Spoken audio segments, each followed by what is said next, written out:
Since September 20th, US political and military leaders have only been talking about one thing when it comes to Pakistan, the Haqqani network. From Admiral Mike Mullen to Secretary of State Hillary Clinton, all have openly said that not only is the Haqqani network responsible for attacks on US soldiers and the US embassy in Afghanistan, but that this organization is supported by Pakistan's intelligence agency.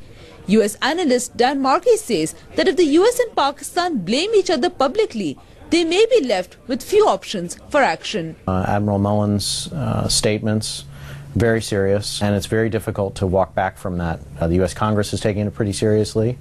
You're already seeing this being transforming, putting conditions into U.S. assistance. And if they can't keep assistance flowing, this will lead to another problem in the bilateral relationship.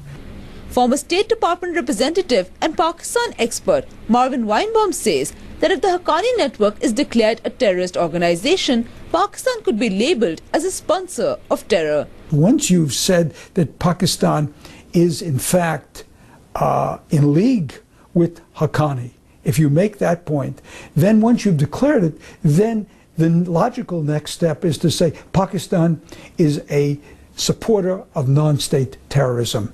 And that opens up all kinds of doors here to sanctions, to by not just the United States, but by the international community. So I don't think that they want to go there. Marvin Weinbaum also says that the anti-American sentiment in Pakistan has grown so much that even if, for instance, the US stops drone strikes, it will continue to be viewed with suspicion. At this point in time, given the poisonous nature of the relationship, I can't imagine that anything the United States would do would help. Let's say the United States tomorrow decided drones are a terrible idea, we don't want to do this anymore. It's not going to happen because it's the only instrument left. It's not. Does anybody seriously believe that that is going to create a change in attitudes in Pakistan? More likely than not, in Pakistan it will be said, if they're stopping, they have a reason for it. They have an ulterior motive. This is part of a larger scheme.